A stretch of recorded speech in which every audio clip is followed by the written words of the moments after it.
On May 20, 2025, Matthew Lee Johnson is scheduled to be executed by lethal injection for the brutal murder of 76-year-old Nancy Harris in Garland, Texas. But not everyone believes that Johnson should face the ultimate punishment. As the date of his execution approaches, a growing movement is calling for his sentence to be commuted. Will this execution take place, or will these last-minute petitions change the outcome? Before we get into the details, don't forget to like this video, subscribe to the channel, and turn on notifications for more true crime stories that explore the last words, last meals, and complex cases of those on death row. Let's dive into the story of Matthew Johnson, the murder that shocked a community, and the fight to stop his execution. On May 20, 2012, a quiet morning at the Fina Whip-In convenience store in Garland, Texas, turned into a nightmare. 76-year-old Nancy Judith Harris had just begun her shift when Matthew Johnson entered the store. Johnson, 36 years old at the time, walked in armed with a bottle of lighter fluid and a lighter. Surveillance footage later revealed that Johnson walked behind the counter where Harris was working, dousing her with the lighter fluid and demanding money. Harris tried to open the cash register as Johnson positioned himself behind her. Once the register opened, Johnson stole the bills and coins, along with her personal belongings, a ring, 2 cigarette lighters, and 2 packs of cigarettes. Then, without warning, he ignited the lighter fluid, setting Harris on fire. The flames engulfed Harris as she attempted to flee behind the counter and reach a nearby sink. She struggled desperately to extinguish the fire, but her shirt caught fire again, and she ran outside the store screaming for help. A nearby witness used a fire extinguisher to put out the remaining flames, but Harris had already suffered catastrophic burns. Emergency responders rushed her to Parkland Memorial Hospital, where she later described her attacker to the police as a heavy-set black male with short dark hair. Unfortunately, Harris would not survive the attack. Despite the best efforts of doctors, she died 5 days later, on May 25, 2012, from her injuries.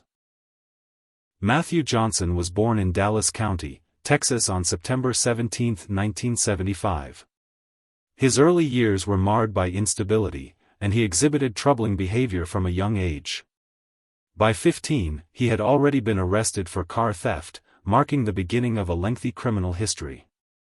His behavior escalated over time, with additional arrests for violent offenses, including resisting arrest and theft.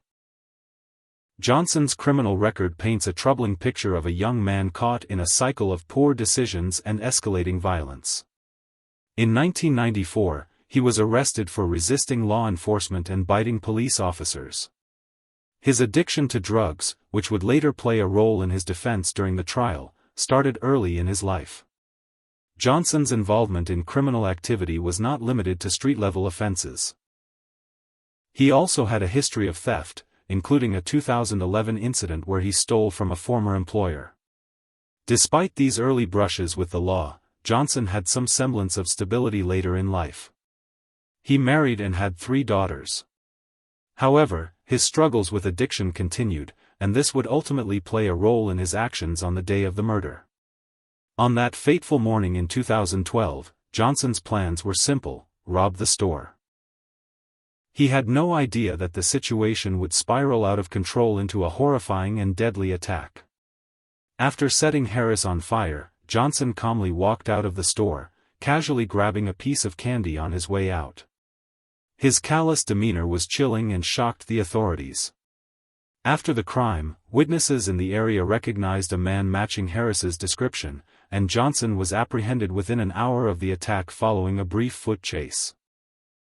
In his possession were Harris's stolen items and cash, along with evidence linking him to the crime. While initially charged with aggravated robbery, the charge was upgraded to capital murder after Harris passed away from her injuries. Johnson was facing the death penalty. The trial of Matthew Johnson began in October 2013, and it was a hard-fought battle. The prosecution painted Johnson as a cold-blooded murderer, emphasizing the brutal and callous nature of the crime. Surveillance footage from the store showed Johnson's chilling actions, including the exact moment he poured lighter fluid on Harris and ignited it. His calmness and lack of remorse as he walked out of the store were used to highlight the heinousness of the crime. During the punishment phase of the trial, Johnson's defense team tried to present mitigating factors, arguing that Johnson's troubled upbringing, his history of drug abuse, and his experiences of sexual abuse as a child contributed to his actions. They painted a picture of a man who was a product of a broken system. Johnson himself testified that he did not intend to kill Harris, claiming that he only meant to scare her. He also expressed remorse, stating that he wanted to live long enough to see his children grow up. However, the prosecution argued that Johnson's history of criminal behavior showed a pattern of violence and disregard for human life. The jury was unmoved by the defense's arguments and, on October 30, 2013, found Johnson guilty of capital murder. Nancy Harris was more than just a victim in a crime. She was a mother, a grandmother, and a hard-working individual who had lived a long and meaningful life. At 76 years old, Harris had spent much of her life working to support herself. She was described by friends and family as a kind and caring person, someone who lived simply and loved deeply. The crime that took her life was senseless and brutal, and her family was left devastated by the violent nature of her death. Her children and grandchildren have spoken publicly about their anger and grief, with many of them declaring that they would never forgive Johnson for what he did. One of her sons even vowed to be present at Johnson's execution, making it clear that the pain of losing their mother would never go away. The jury sentenced Matthew Lee Johnson to death on November 8, 2013, after hearing emotional victim impact statements from Nancy Harris's family. Johnson showed no emotion as the verdict was read, and his attorney later stated that Johnson had expected to be sentenced to death. In the years following his conviction, Johnson's legal team filed several appeals, arguing that his defense was inadequate, that his mental health issues and addiction had not been fully addressed, and that he had been a victim of a flawed legal system. However, all of these appeals were denied, and in January 2025, a Dallas County judge signed Johnson's death warrant, scheduling his execution for May 20, 2025. In the months leading up to the scheduled execution, there has been a growing movement of individuals and organizations petitioning for clemency for Johnson. Supporters argue that Johnson's childhood, his history of addiction, and the trauma he experienced make him a product of a broken system. They claim that he has shown genuine remorse for his actions and should be given a life sentence rather than face execution. While the victim's family remains firm in their belief that Johnson deserves to pay the ultimate price for his crime, the clemency movement has gathered support, especially from those who believe that capital punishment is inhumane and should be abolished. As the clock ticks down to May 20, 2025, the question remains: will Matthew Johnson face execution, or will his life be spared by the voices calling for mercy?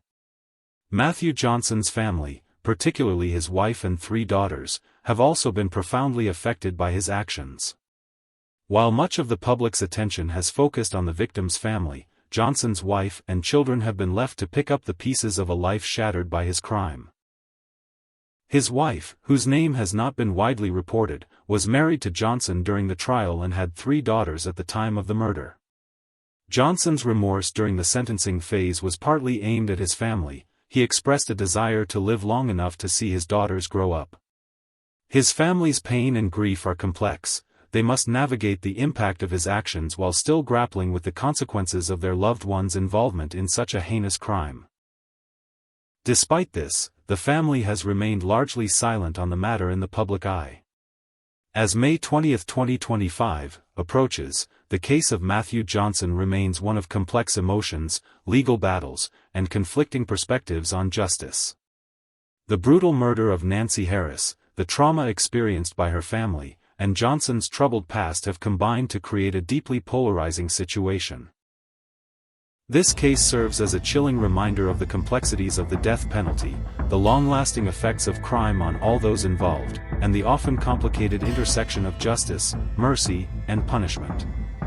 Thank you for watching today's story on Matthew Johnson, Nancy Harris, and the controversial petition to stop his execution. If you found this story thought-provoking, please give us a thumbs up and don't forget to subscribe for more gripping true crime content. What do you think about the calls for clemency in this case? Should Matthew Johnson be executed, or is there room for mercy? Leave your thoughts in the comments below, and stay tuned for more chilling stories until next time.